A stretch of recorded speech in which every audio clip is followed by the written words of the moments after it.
Let's talk about plug-in compressors. This is 8 compressor plugins that I love to death and use on nearly every mix. Hey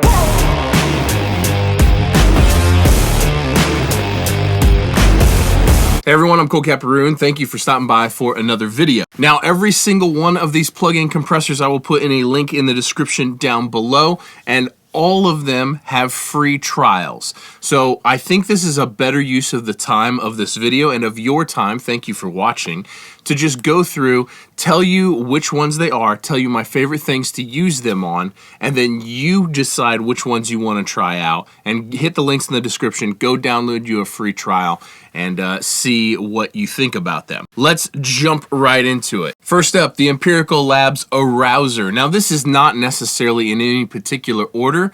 These are just the ones that I use on almost every single mix. The Empirical Labs Arouser I use on a lot of stuff. I love it on bass guitar, I love it on vocals, I love it on snare drums, I love it just about name anything that I want a very characterful, colorful compressor, and I don't so much care about saturation.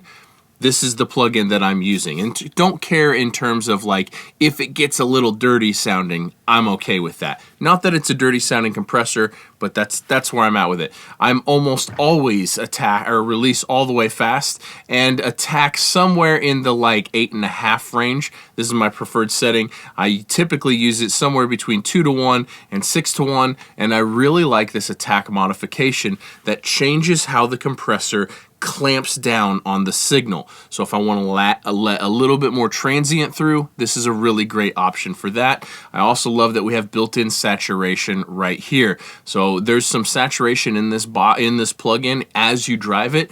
But if you want even more, you want more color, you got this right here. We also got a high pass sidechain and a whole different EQ sidechain, which I really love, in addition to a blend wet dry mix. One of my all-time favorite plug-in compressors, the Empirical Labs Arouser. Next up, Old Faithful, the FabFilter Pro C2. Now this is my go-to compressor if I want a zero character compressor. Not that you can't get character out of it, but usually when I'm choosing this compressor, it's because I don't want to necessarily just add vibe and add color and add saturation to a source. When I choose the FabFilter Pro C2, it's usually because I'm wanting to just reduce dynamic range in the most transparent way possible, and this is maybe my favorite tool for that. I have a preset here called Colts Comp that I have kind of modeled after my Tube Tech, because my Tube Tech LCA2B is very clean and very transparent sounding, and it looks something like this. Release almost all the way fast, attack somewhere in the 25 milliseconds, a ratio a little over 3:1, with the knee on the softer side.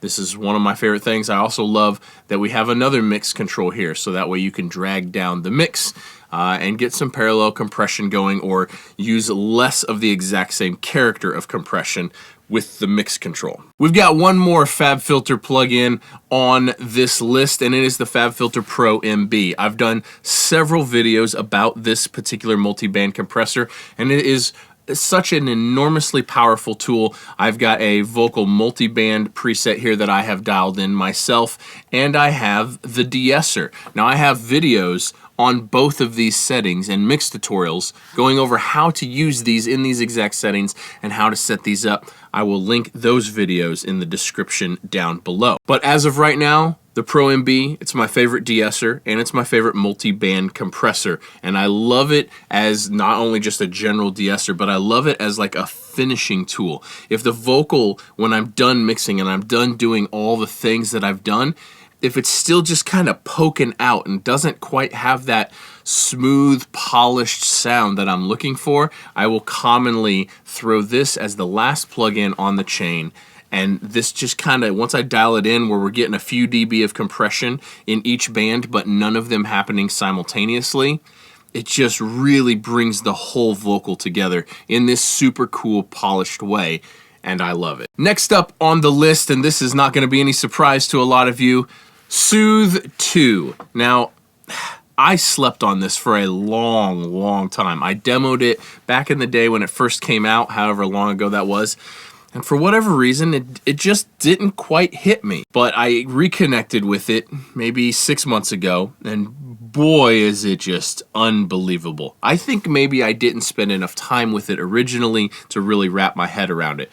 But man, is this just such an incredible compressor to deal with resonances and unpleasantries in the vocals, or in anything really, but I use it a lot on vocals. This is the default sound, and honestly, it on default is very, very good. Sometimes I will lessen this because this is kind of like a side chain. Is how much of the EQ is getting fed into the compressor circuit. And I will commonly increase the sharpness, and I will commonly pull down the mix a little bit. And that is usually my starting point. Love it on vocals, all vocals, of any genre, of any style, of any range. And I've also had really good luck with it on like acoustic guitar and piano. I've had really good luck with it on bass guitar, specifically if there's like a clacking noise on a bass guitar. If I want a nice, present, grindy bass sound, but then the pick strokes or the finger strokes on a bass guitar are becoming too annoying, Soothe 2 is my go-to for those sort of things. Next up, the Universal Audio DBX 160 compressor. Now, I have been using this for years. I'm not sure if this is available on Spark. You may have to have some Universal Audio hardware to run this. There's 3 Universal Audio plugins on this list, and I think they come in Spark, but I'm not 100% sure. I'll try to flash it on the screen here, whether or not that's true. The DBX 160 I use religiously on snare bottom. It is the best compressor for snare bottom on planet Earth. Don't at me. I don't know what to tell you. It is so good in the way that it splats, and that's the only way that I can describe it. When I put this on snare bottom and I set it up so that way there's no compression happening except for on loud snare hits, the way that it just brings everything together and makes this kind of explosive, splatty under snare, the actual snares on the snare drum, the way that it makes them sound is my favorite thing ever.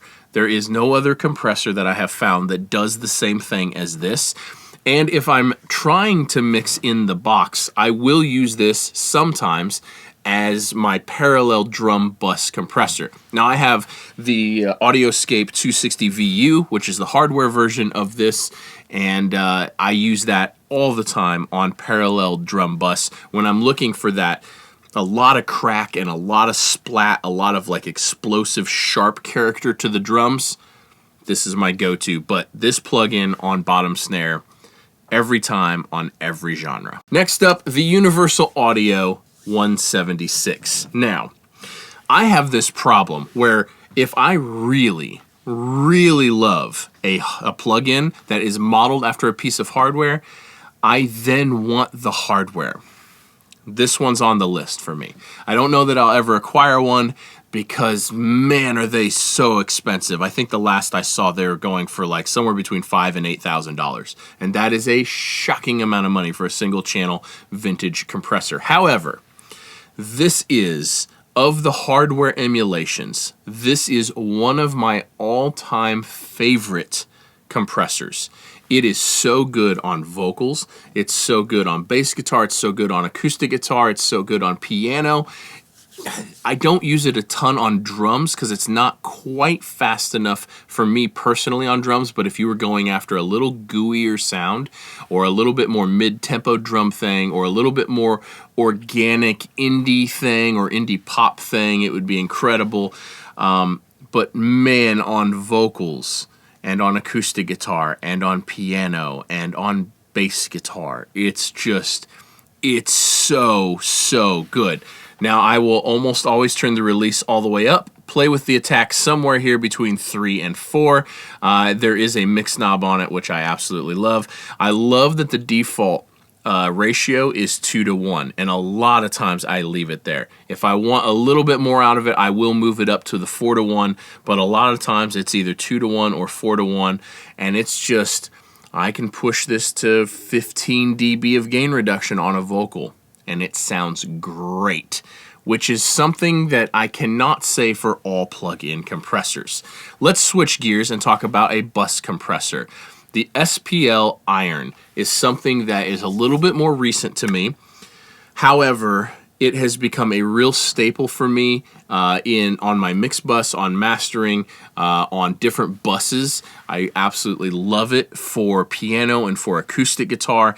Anything that I need like 3 dB of compression on, this is the one. It has a really cool character to it that's very clean and very classy. And this rectifier switch here has a bunch of different characters, so that way the saturation that it does have, you can kind of switch up that character a little bit. I love that we have the mono maker built right into this because it's something that I do on my mix buses a lot. So I will commonly, if this is on a master or on a mix bus, I will commonly set this to somewhere between 100 and 150 hertz, depending on the song. And that means everything that is below that frequency is collapsed to mono, and that is how I prefer things. You can change the tube bias here. You can change the side chains. You can do all kinds of stuff in parallel mixes. You can have a high pass sidechain filter. It's a wonderful, wonderful compressor. And last but not least, the Universal Audio 1176. Because if you're not mixing with an 1176 somewhere in your mix, what are you even doing with your life? This is just such a standard for me. This is such a staple, and I use the 1176s all the time. And I have a hardware. Now, some of this stuff is like, you know, I have a hardware distressor, and I have a hardware 1176, and I have a hardware Audioscape 260 VU, and I have a hardware SSL compressor, a couple of the same style. But I need more than one of these sometimes, and that is when I always turn to these plugins. This Universal Audio 1176, it's just great. The first thing I will do is turn the release all the way up, and then that's usually it. Adjust the input and output for however much compression you want. Voila. Now, I do want to give an honorable mention to 2 plugins. The reason why they're not formally on this list is because I have the SSL Bus Plus as my main mix bus compressor, and I have the Serpent SB4001, which is also an SSL style quad compressor. And so I have a couple hardware units that I absolutely adore. However, if I didn't have these 2 SSL style hardware compressors, I would also have an SSL style plugin, a G-Bus compressor. And my 2 favorite are the Universal Audio and the one that actually comes from Solid State Logic. Both of those are absolutely incredible, and I love them a whole bunch. I don't use them on every mix because I kind of have that covered in the hardware world, but if you don't have hardware or you haven't settled on a Solid State Logic style compressor, those are the ones that I would recommend you checking out. I will put links down below to every single one of these and to the couple videos that I mentioned. Those links do go to Sweetwater. Thank you, Sweetwater, for sponsoring this video. Anytime you guys need any piece of musical gear whatsoever, you can jump on any one of my videos, click on any of the links in the description below, and once you're on the site, you can purchase absolutely anything you need. And if you use those links, and when you do that, it goes a long ways to help support this channel and help me keep making content just like this. So thank you guys for supporting the people that support me. Thank you, Sweetwater, for supporting this video. YouTube has been doing an amazing job at not notifying people when I upload new videos. So if you want to make sure you get uploaded, go to the subscribe tab, be sure you subscribe, and then hit the bell icon next to the subscribe tab, and be sure to turn all notifications on so you actually have some shot at getting notified when I upload new videos, and I very, very much appreciate it. Drop me a comment if you like this sort of content, and I will see you guys in the next video. Peace.